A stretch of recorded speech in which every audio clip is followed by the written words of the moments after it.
and welcome to those who are just joining. We're just kind of having an open conversation. If you have our running meeting notes open, just a reminder, you can click on today's meeting date and it'll take you down to where we are. We have a resource slide, which we weren't going to go through the whole thing step by step, but it is there for you if you'd like to look at it. But we go through parts of it.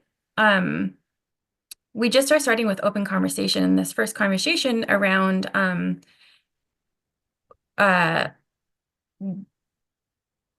buy-in with AAC use with the student and family, and Punjabi happens to be the language. And so it makes me think of our colleague Karanveer Singh. If you know Karanveer, then you might know a little bit about his story, but he is an AAC user who uses eye gaze and currently to communicate. And this little clip, I'll just play the clip, but I also wanted to say he also does tech assists for us for the Special Ed Tech Center.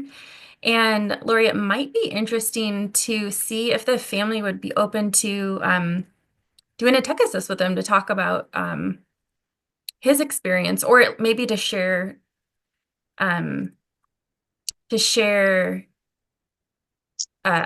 video or a video from our podcast. Is Lori still here? Oh yeah, there you are. Sorry. I was looking in my, no, you don't have to put your, that's okay.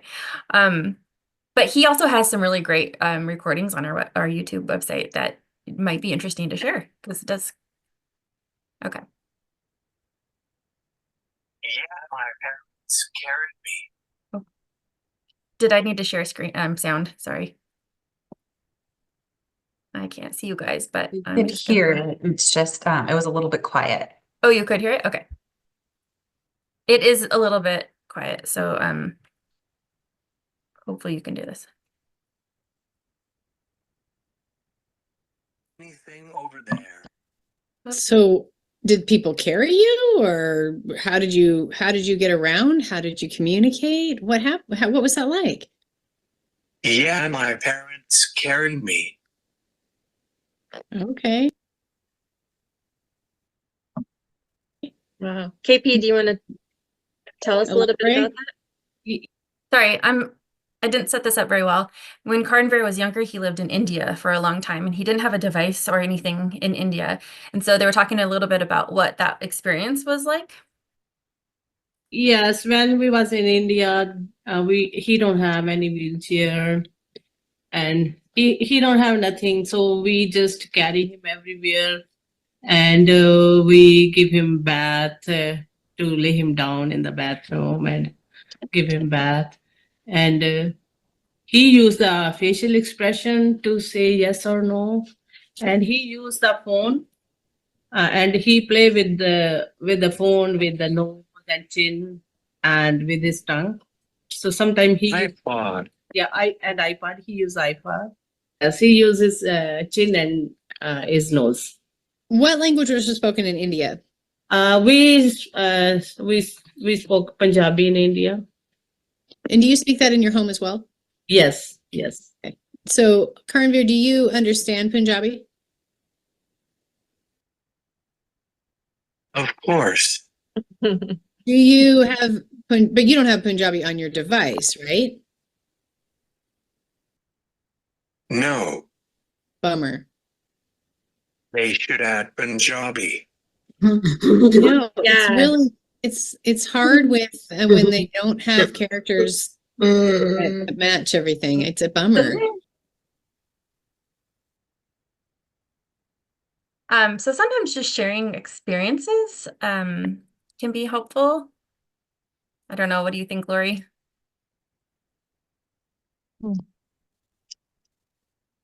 Yeah, I think the family Yeah, might appreciate that. Yeah. Yeah, and I have met them several times, and they're wonderful people, and they have a very loving family and really take care of their children, and want absolutely what's best for them, just like all parents do, as of course. And and I have asked them specifically about his interests. They're pretty limited to like YouTube and TV, and which are things that we can't necessarily give him access to the kinds of YouTube things he's interested in here at school. I know he really likes McDonald's, so I have presented him with some McDonald's visuals to try and get him talking, and he hasn't really bought into that yet. But I do think it might be interesting to connect them with is it Karanvir? Am I saying that right? Right here. Yeah. I think that they might be interested to know more about him and his experience with AAC, and hmm so And maybe yeah. even to ask about like the other places he goes, or, Mhm. I always feel like when you can put the student in a story or something like that, or create something together, like if you're going to McDonald's, what do you Mhm. get? And you could have maybe some of their support to talk about and make a little story with him. Mhm. And I don't know. What are you thinking, Sarah? That's a good Oh, I idea. was just going to say, like, going back to what I was saying before about trying to understand what it is that's bringing the resistance to the session, like, watching him with the device in front of him without you modeling and just seeing what he does with it, maybe showing him other voices on it. Just trying to get buy-in with the device in other ways that are following his lead, really student-centered. And I love the idea of doing a story with McDonald's, and you could even see if on a buy nothing group, someone has old McDonald's, little Happy Meals toys or something that you can play with, or I don't know, just building off his interest and seeing what he does on a device. Even without the AAC app, will he engage with the device in different ways, or is he resistant to the iPad? And just, being a detective that way. He does like to use an iPad he goes into Google Maps and finds architecture and buildings and stuff that he likes to look at, which I've also tried to engage him in, with no success basically. But he does like to engage with iPads very much on his own terms, which is not to be unexpected, but Yeah. yeah. It's tricky. And sometimes if you have access to more than one device, what I've done in situations like that is have one device that we're in Google Maps on and talking about and looking at, and then another device that we model on. Because sometimes that frustration for students who like iPads for other reasons is that they don't want to be using the communication app. They want to be on Google and doing whatever they want to do with it. Yeah. And I have done that with him. And we've got some big emotions. Maybe I need to get back in there and just like model with him while he's on his iPad with the Google Maps, model with him for like 1 minute, and then go away, and then come back and do it for a minute and a half and walk away. I don't know, but just kind of build up his tolerance for me. That's a good idea. The other thing that popped in my head when you were talking too is like, we often model core vocabulary words because of how, flexible they are across settings, but sometimes it's helpful to start with fringe. Like I'm thinking finding McDonald's in there and like, oh, you love McDonald's, and just seeing if that gets any buy-in, or, words about how the food tastes or something like that. I don't know. Yeah. Okay. Yeah, those are all good ideas. Thank you. And also, Lori, I think that's really, these are great ideas. This is from our podcast, and I've had the pleasure of interviewing people who have done a lot more with AAC than I have. And what I keep coming back to is that everyone, no matter how skilled they are, how, we're like, oh, that person, they are always saying like, it takes time and relationships, and to give yourself the grace of knowing like, it's okay. So I have appreciated that perspective, which is hard when you feel like you're hitting a wall or you're not meeting IEP goals and all of that. Yes, that's true. Yes. Yeah. But thank And you for that. Thank you. I needed definitely reminders about those things. They're nice to hear. Yeah. And it takes even more time sometimes for our students who have cultures other than the white American culture and who, maybe come from different backgrounds and things like we were talking about today too. So that could be a nice segue into what our topic is today. Yeah, I was also thinking, sorry, this is such a great way to talk about all this. One other thing I love is when you can like publish something together, whether it's a story about him doing something, a trip to McDonald's, or you're sometimes I'll pull up Canva and I just have a blank screen and we're picking pictures, using his device, and we'll pick a picture to put in there. And if you have a picture of him, you could put it in there. And it's just a nice like opportunity to add things and get engagement, and then printing it and sending it home. Like, this is something we did together. Part of this might have been using this AAC system, but anytime I can send things home is nice. Yeah, those are great ideas. Thank you. Does anybody have any other ideas around this topic of like Lori's student or anything else before we move on? Yeah, I'm sorry if I'm dominating the conversation. Not at all. We were looking for that. Okay. Questions and comments. I appreciate everything though.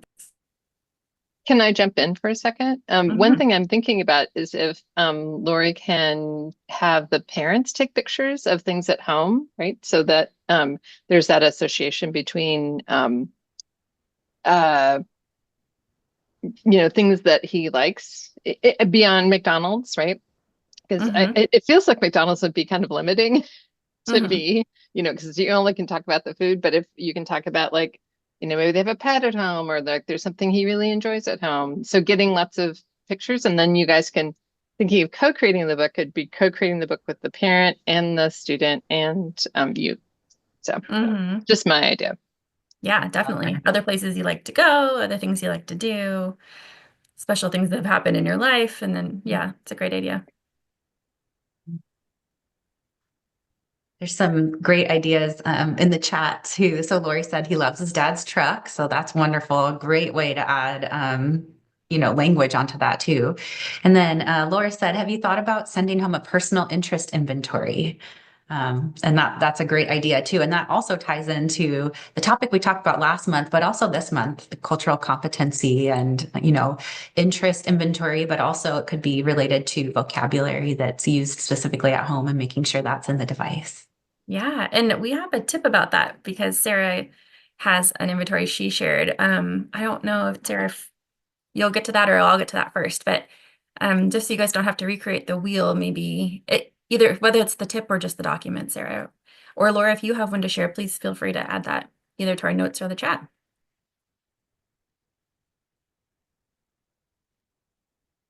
Okay. Laura said she did do that, yeah. Any other questions or comments about this topic or other?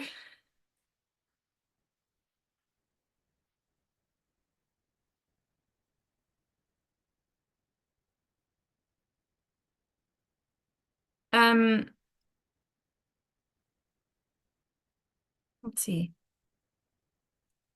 Thanks, Sarah. She put the link to that in the chat, and we'll stick that in our notes too. So when Sarah and I were talking about this conversation today, we just thought that a lot of this is about leaning into the perspectives of AAC users and their families.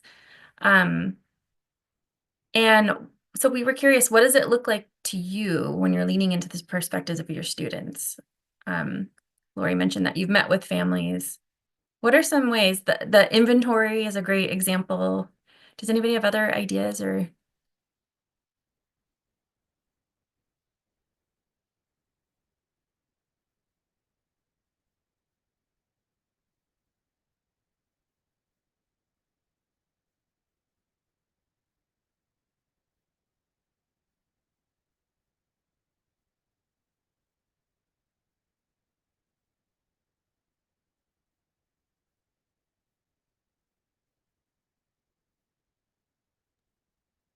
I'll just share really quickly. For me, leaning into other people's perspective, especially around something like race and culture and identity, is listening. I think that's like the main thing. What can I do to just be quiet myself and present a family with an opportunity to share with me so that I can learn from them? Mm-hmm.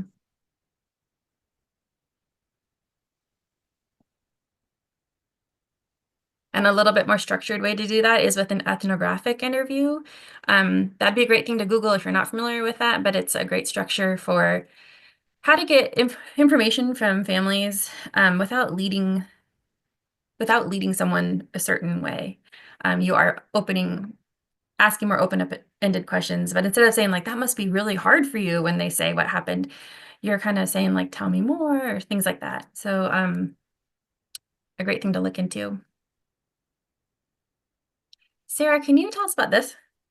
Yeah, so this is something that's called the Courageous Conversations Compass, and it's linked there in case you wanted to take a look at it. It is adapted from a figure that is out of a book by Glenn Singleton and Curtis Linton that's called Courageous Conversations About Race, a field guide for achieving equity in schools. This was something we used a lot to center conversations around race in Bellevue School District when I worked there.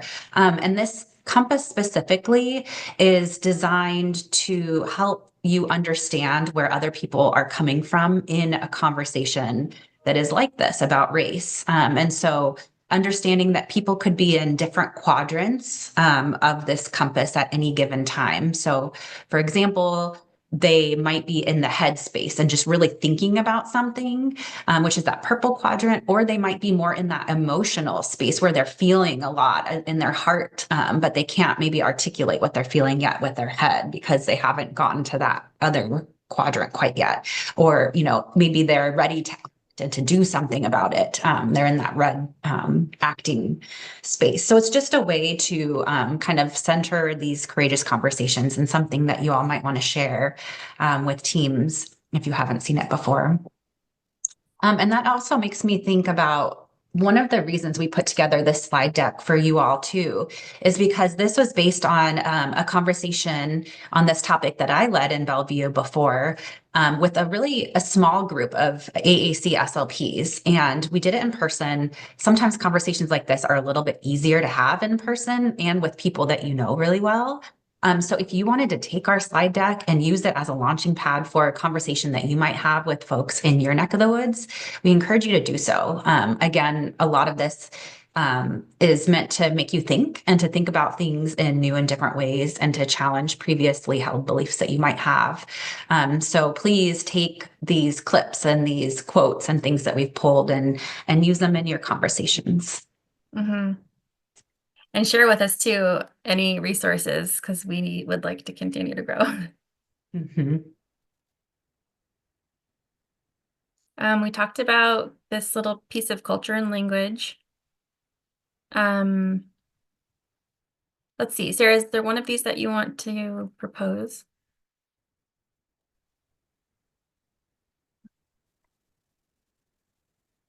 I think last session we talked a lot about how our current AAC systems fail to reflect language and dialects of various cultures. So we might not need to get into that one today, but what about the last one? How do you all engage families and caregivers from diverse cultural and linguistic backgrounds in the AAC decision-making and intervention process?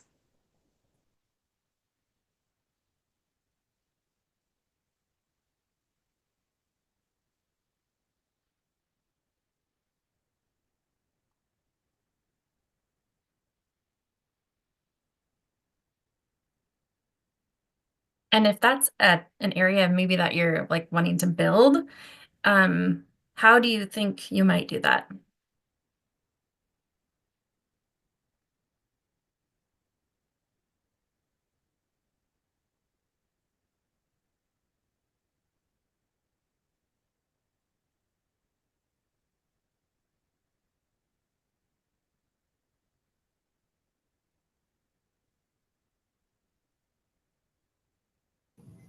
I can go ahead and share. Okay, thanks, Beth. And then Elizabeth. My Yeah. first time really sharing in this group, but based in North Carolina and I work at a school district on the AT team.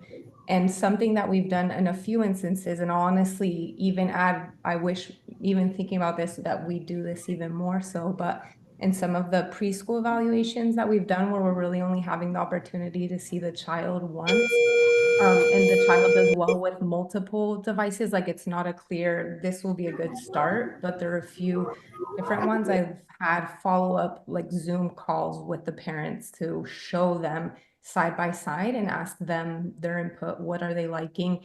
And then that opens up the room for conversation in terms of like some of the features that they're liking and showing them the system. So that's something that I've done in a few instances, but I will admit I don't do it all the time. And I'm thinking even like hearing all of this, I'm like, this is something that really doesn't take that much extra time and can make such a huge difference when we're thinking about like long-term AAC use and buy-in, you know, when the family feels like they were also had a say.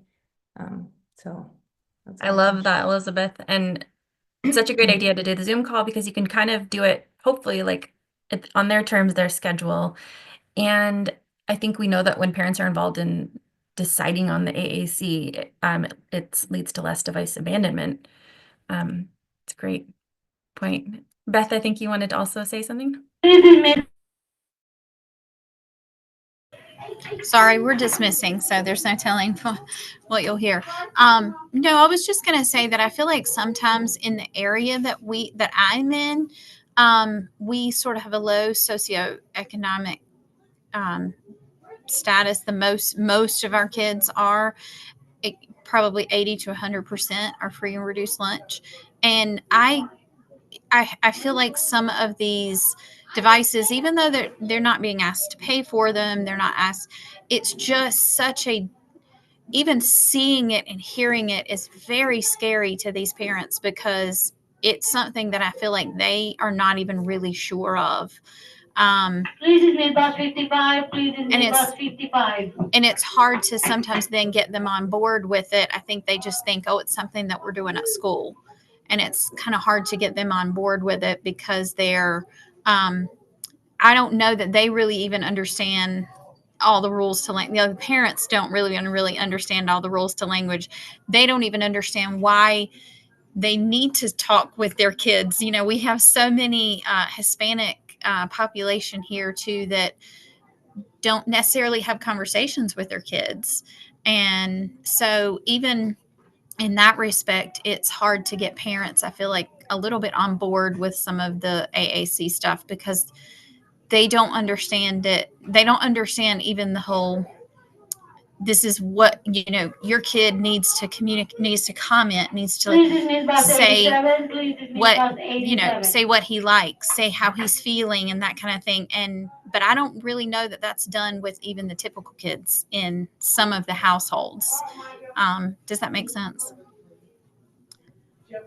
Yeah, I think kind of part of what you're saying is there's so much to learn beyond like the technology of the AAC. There's communication strategies in general, right? And being a communication partner. And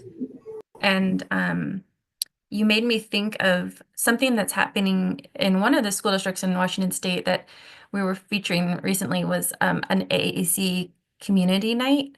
And they invited families to come, and it was like a little bit about the district and the kids who use AAC, and then a lot of practice and how this might support your kid and meeting other families. And then also food was involved, you know, just making it a fun event and somewhere you can enjoy a meal together. And I can think of another group that's done something like that. Making sure you have interpreters available. I don't know if anybody's had any success with something like that.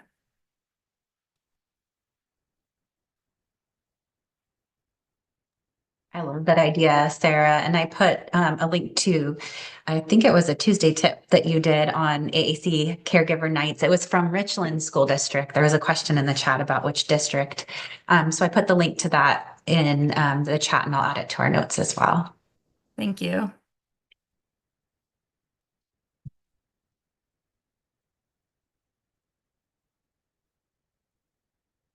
We also have in Washington State a group called Open Doors for Multicultural Families. I'm not sure what exists like this in other states, but they are a little bit different too because they will pair with families. It's not just that they provide like translators for families to go to IEP meetings. It's like they have a person who is assigned, like a caseworker to that family, and they speak the language, they know the culture, and that family can call up and ask questions like the teacher's asking me about this. I don't, what does this mean? And so it's a cultural brokerage model they use. So I'm not sure how helpful that is if you don't have that, but it could be that we could ask them if they know of other groups like that in other states. But I do know here in Washington that that's a great resource for our families.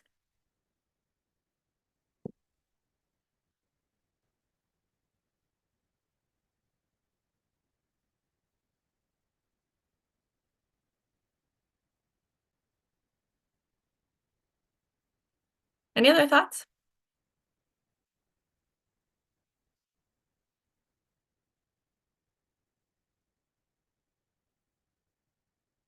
Thanks. Sarah's putting some resources in the chat. We'll add those to the slides, to the running meeting notes as well. Sarah, did you want to skip ahead to anything, or you want me to just do this? We can go ahead with this one. That's fine. Okay. This is another one from our podcast. This is Wolf and Natasha. They are from two different tribes in Washington State, but they have a daughter together who has physical and communication challenges, and there's a lot to this interview that I was thinking of, and then I found this one part, which is not even about their daughter, that I thought was interesting for us to reflect on. And actually too, one of my younger brothers, like I said, we went to school in the city.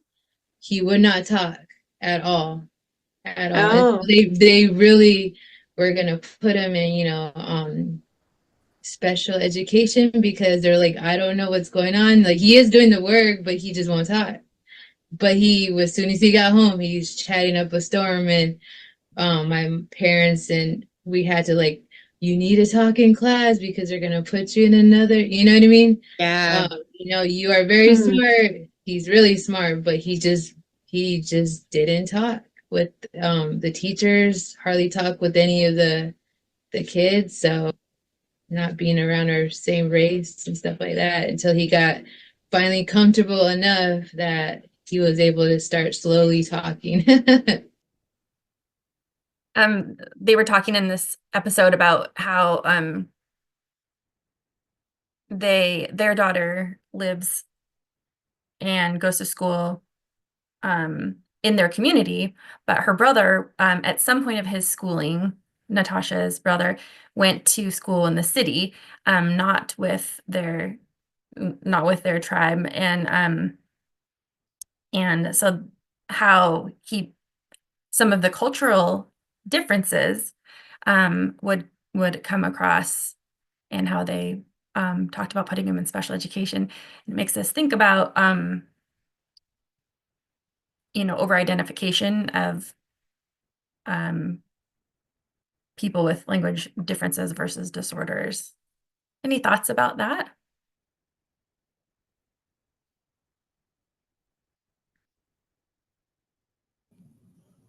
Well, if he has the ability to do it in one setting, but he doesn't do it in another setting, then usually we think of that as not necessarily disability, but there's just something else impeding that ability to do that. But it's not a disability, it's something else. Does that make sense? Yeah. Mm-hmm. And in this case, Wolf was talking about how that was culturally typical for them. He mentions later too, like he's in his culture, they don't look people in the eyes when they're talking, and so you appear very shy. So just thinking about different differences, right? That's not a disability or a disorder.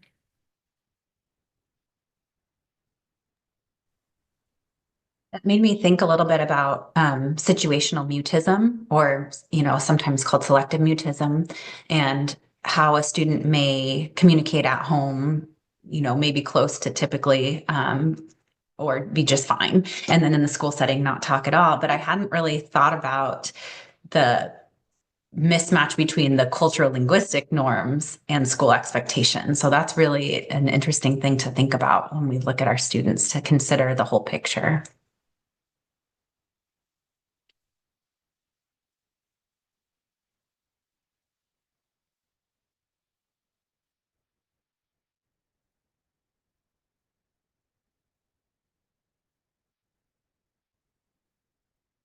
So this slide here is, this is a young man named Kevin Williams, and there's one quote in particular that really stood out to me.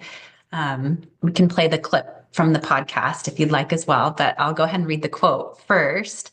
So this is from the Talking with Tech podcast, and it's featuring both Kevin Williams and Lateef McLeod. And Kevin says, "Because I'm active in both communities, meaning Black and an AAC user, I always recognize and feel odd in both the majority Black due to my disability, and equally as odd when I'm at an event geared towards people with disabilities because of my race." So just really speaking to that, the unique perspective of someone who has the intersectionality between multiple facets of being marginalized.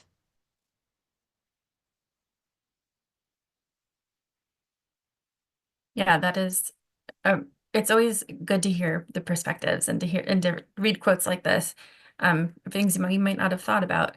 Does anyone have thoughts about this?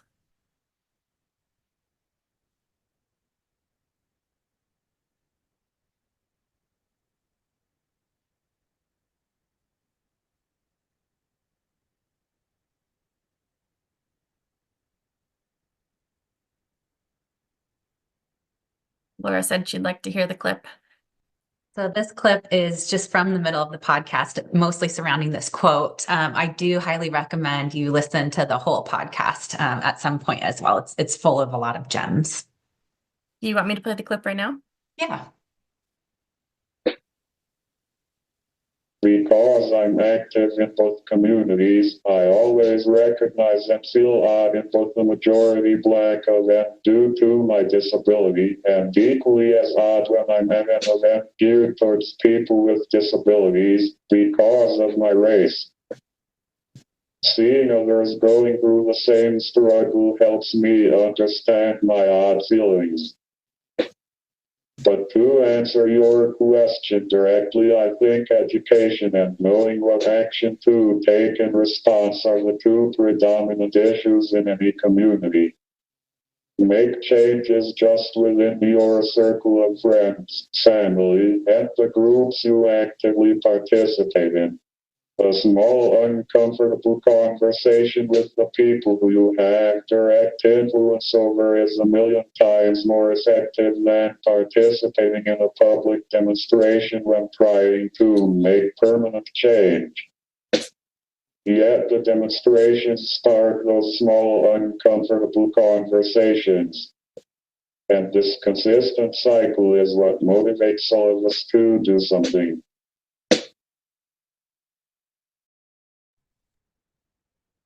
So at the end of the clip there, he was speaking to a question that was posed before about what should we do about this? How can you make change? So his recommendation was, instead of always looking to what big demonstration can we do, how can we organize all these people, make this giant change, that he recommended having conversation and these types of courageous conversations, even just with people that are close to you, even just small, friends and small groups of friends and family.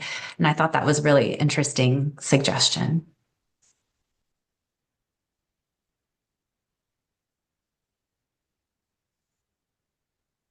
I love that suggestion. It's kind of like how you started the conversation with your SLP group, right? People who are interested in talking about it, and that maybe feels a little safer and feels a little bit just different than the bigger groups. Yeah. Laura said she loves it.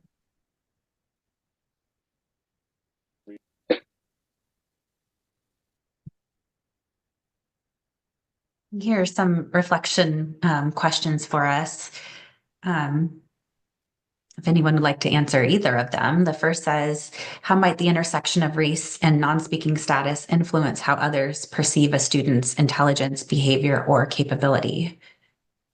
And then the second one is, how can educators create safer, more inclusive environments where non-speaking students of color are affirmed, empowered, and seen as whole people with agency? Any thoughts about either of those?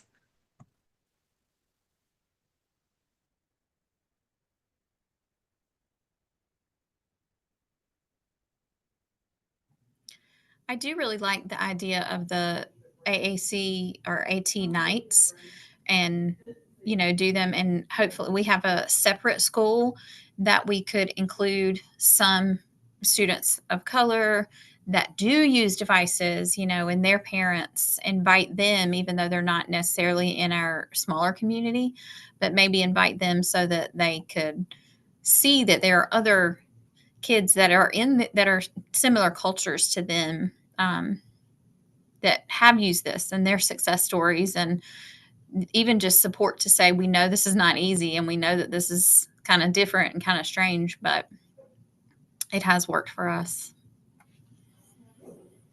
Yeah. I think that was one of the things that Mariah talked about too, who did one of the communication, the family nights, was having people kind of share, a few people share perspectives. Yeah, that's great. And also making sure that some of the people you have sharing are people who potentially come from these intersectionalities of multiply marginalized groups. Yeah, I think elevating their voice would be a really powerful message.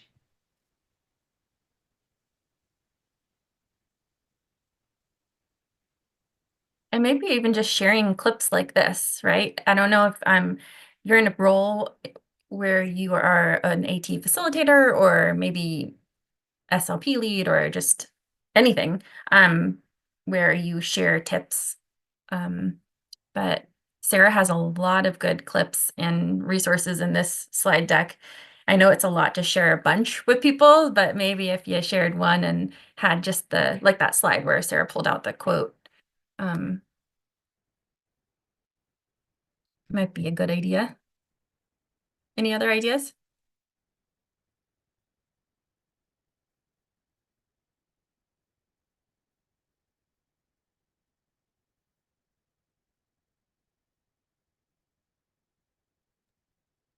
Laura put in the chat, I feel that parents need to be educated. Sometimes they don't realize that just because of their disability status, it doesn't mean they don't understand or have something to say.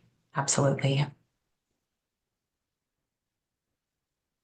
Oh, she said, I have had parents tell me in front of the child, oh, they're not smart. And she just about died. Yeah, that's horrible. Yeah, and I think seeing, yeah, and you educated them right there. Yeah, yep. And it's not coming from a place of anything bad, right? It's just that it's not knowing. And I think seeing video or listening to perspective, you know, the more we hear from AAC users and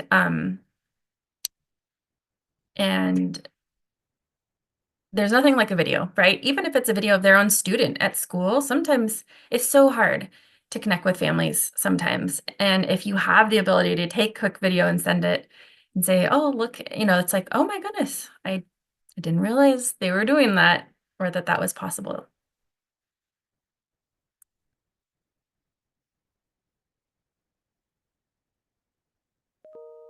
Thanks for sharing. Want to tell us about Lydia, Sarah? Yes, so this is from another podcast. I listen to a lot of podcasts, so I'll put this one in the chat. It's called Two Sides of the Spectrum, and they haven't posted a lot of new content recently, but this specific episode blew my mind. It was so good. So definitely check it out if you can. It's called We Can't Address Disability Without Addressing Race with Lydia X.C. Brown. And I'll read the quote about intermixing trauma that's on the slide here. It says, living in a world that is profoundly racist as a person of color causes trauma.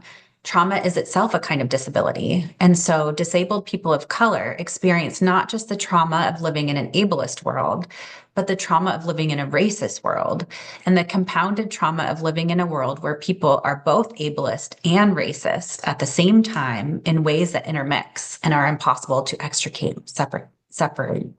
And that does something to you. Very powerful quote.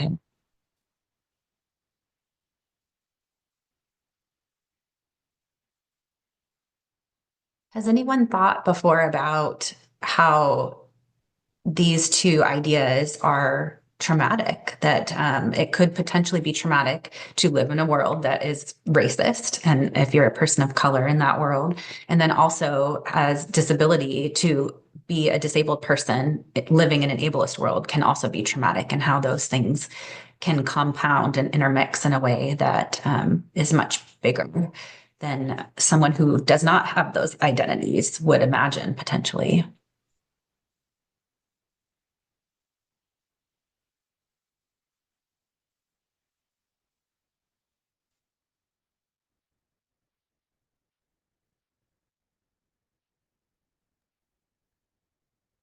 I don't think I've thought about it enough. I sometimes I think about a lot about inclusion and how sometimes we either think race or we think disability, and I don't think a lot about the two together.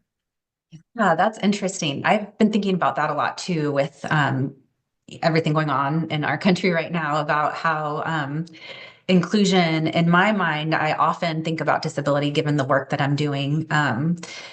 But people can sometimes think of inclusion having just to do with racial equity or just to do with ability. But then when you mix the two, that really to be inclusive is to be inclusive of everybody and all of the things. But then the added layer is thinking about when you are someone who is multiply marginalized, how that can be exponentially harder in some ways.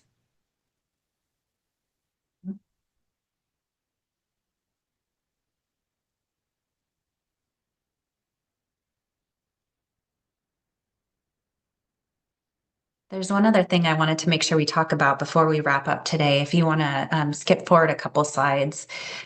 This is another quote from Lydia X. Brown, and it's about police violence and incarceration.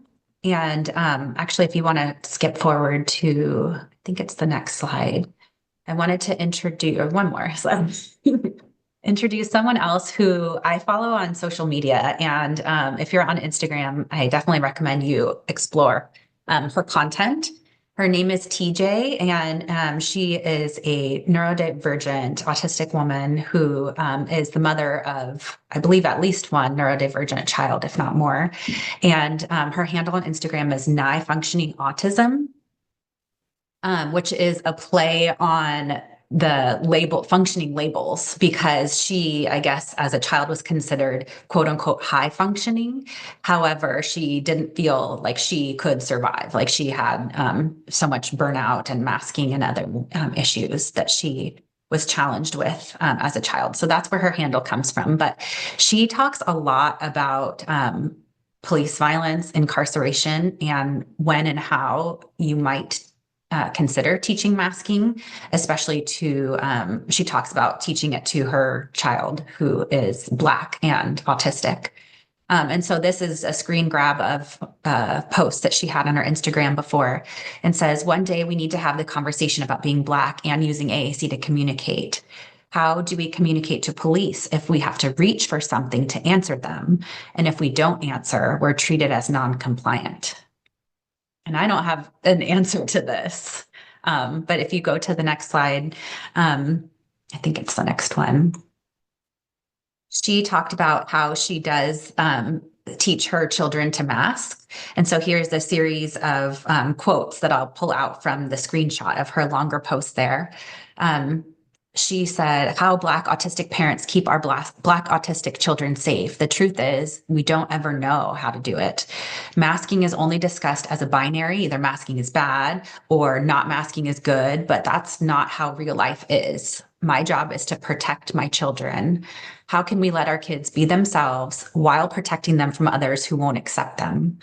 And then she goes on to say, I teach my kids how to mask if possible, and that it has effects on their mental health, and what those consequences are if they do or if they don't mask in different situations. And I think this is so powerful to consider, especially as educators who are teaching children to use AAC, and some of whom are Black. What does that mean for them? And how do we help teach them either when to mask or how to mask, and what some of these potential consequences might be? Sarah, can you explain what masking is, just in case that's a new term? Yeah, absolutely. So masking is a kind of camouflaging. So that's basically when you, as an autistic person, would act like either act like someone or somebody else. So what I'm referring to when I say masking is when an autistic person can act like the neural majority. So that would mean potentially forcing yourself to do or behave in certain ways that aren't comfortable or natural for you. So one example might be to force yourself to make eye contact, even though it might be painful for you, or to talk about topics that you might not want to, or to behave in certain ways that are, again, are like the neural majority rather than autistic communication. Thanks. I hadn't thought about this before, and I started following her after you told me. But this is really interesting. Does anybody have thoughts about this or anything else we've talked about today?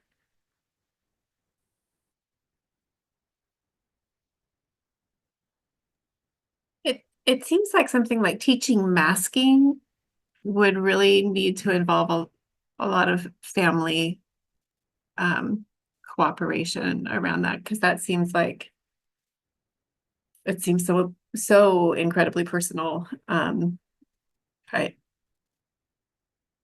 feel like just hearing about teaching masking is a new idea for me, and it feels really uncomfortable to me.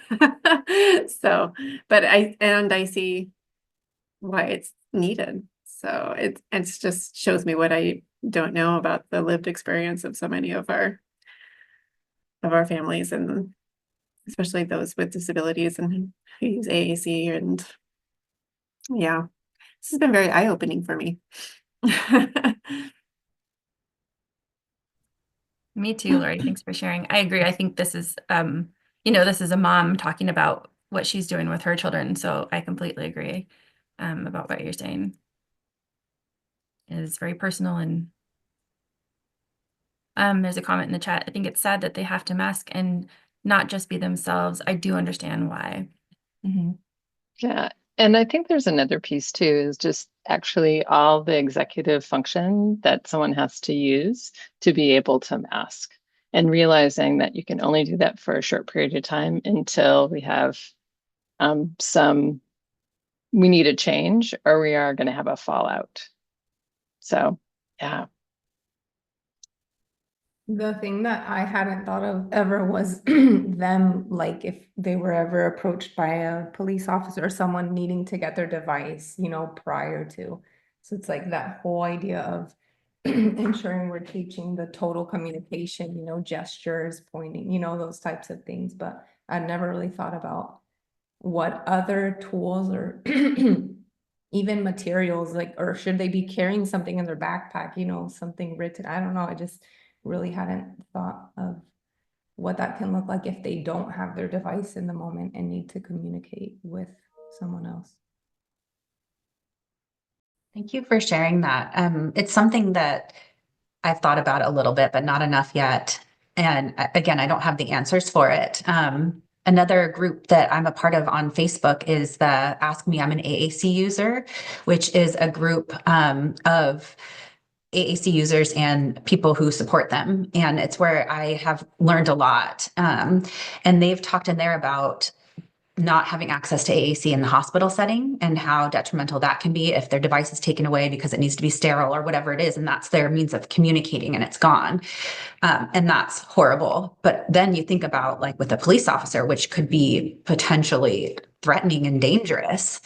That's that added layer of fear. And it makes me think about, again, going back to the idea of, because that's not my lived experience, who can I pull in? Let's bring in the family. Let's have these courageous conversations and come up with a plan together to support the student. There was one, I don't know, talk. It was like about AT, and they actually had a local person giving a modified core board to all first responders, and it had more stuff about, like, hurt, or like things that might trigger somebody who has autism. Like, I need it too light, I need it to be quiet. And they just had, it was a single laminated sheet, and they passed it out, and people said that they used it certainly with folks who used AAC, but also for folks who like were traumatized, or for some reason they were not AAC users, but or any kind of simple users, and it helped them too. So Yeah, thanks for sharing that. There's, well, a comment from Sarah. What education can give to support the community to learn more. Yeah, makes me think about also with doctors, pediatricians. Yeah, great point, Linda. Thank you all for joining in this courageous conversation. I've learned a lot from you all and from Sarah and resources.